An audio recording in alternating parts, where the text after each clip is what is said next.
အဲ့ကြောင့်မိတ်ဆွေများကျွန်တော်တို့က24ဆိုတဲ့ကဏ္ဍကိုဒါမိတ်ဆွေများအရင်ဖိုင်မှာပါပြီးသားကြ24ကိုရွေးထားပါတယ်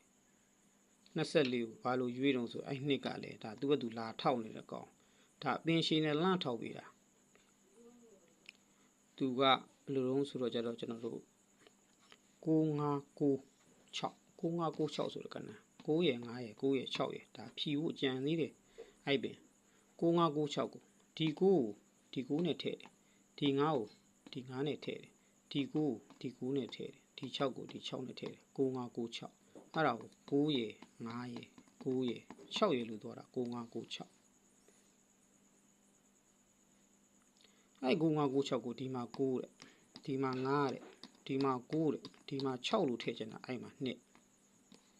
အဲ့နေထည့်ရတယ်ဒီမှာ2တဲ့ဒီမှာ8တဲ့ဒီမှာ3တဲ့ဒီမှာ5တဲ့2835 2ရယ်8ရယ်3ရယ်5ရယ်လို့သွားခြင်းအဲ့မှာ2ထည့်အဲ့ကြဒီနေ့လေးမှာ9ရယ်8ရယ်9ရယ်ဆိုတော့စီနီယံဖြစ်သွား9 8 9လာခဲ့တော့2 3 4ရလာတာ2တွေ3တွေ4တွေ2 3 4တွေဒါမိတ်ဆွေများဒါအပေါ်မှာကျွန်တော်ပြခဲ့တယ်ဗျဒီနေ့လေးမှာ2 3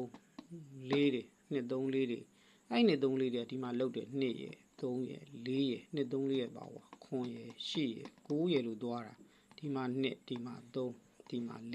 အဲ့တော့ဒီမှာကျန်သေးတယ်မိတ်ဆွေများ2 3 4ဆိုတဲ့ကောင်လေးဒီမှာ2 3 4တွေဒါသူဖောက်ပြီးတော့သွားလို့ရှိရင်အဲ့လိုမျိုးသွားလို့ရတယ်2 3 4ကိုသူကဒီမှာ2ဒီမှာ3ဒီမှာ4လို့ထည့်2 3 4တွေဒီမှာလာခဲ့တဲ့2ဒီမှာလာခဲ့တဲ့3ဒီမှာလာခဲ့တဲ့4 2 3 4လာခဲ့တော့က9 8 9ကနေသူကတွဲဆင်လာအဲ့တော့9 8 9တိုင်းပြန်သွားခြင်းလားအဲ့မှာ2ထိပ်အဲ့2ထိပ်ထည့်ရတယ်ဒီမှာ3ညတယ်ဒီမှာ3ညတယ်ဒီမှာ5တယ်ဒီ3ညကိုဒီ3ညနဲ့သွားဒီ3ညကိုဒီ3ညနဲ့သွားဒီ5ကိုဒီ5နဲ့သွား3ည3ည5ဆိုတာ9 5 3ညနေဆင်းလာတာမိတ်ဆွေများ9 5 3ညတွေဒီမှာ5တယ်ဒီမှာ5တယ်ဒီမှာ3ညတယ်9 5 3ည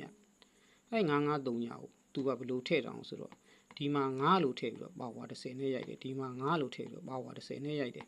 ဒီ30လို့ထည့်ပြီးမှပါဝါ9လို့ဒါပါဝါလှန်ထားတယ်အညီရိုက်တာထိပ်စီးကို9ထည့်ရတယ်30နဲ့ထည့်တယ်ထိပ်စီးကို9ထည့်ရတယ်30လို့ထည့်တယ်ထိပ်စီးကို30လို့ထည့်ရတယ်ဒီမှာ9လို့ထည့်တယ်အဲ့ကြတော့ဒီမှာ9 9 30အဲ့ဒါကို30 30 5လို့သွားတာကို30 30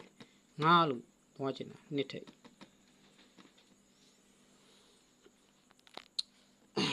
ဒါအဲ့ပုံစံမျိုးလေးအဲ့ကြကျွန်တော်တို့ကဘယ်ဟာနဲ့ချုပ်ထားတော့ဆိုတော့ဒါမိတ်ဆွေများ24ဆိုတဲ့ကဏ္ဍ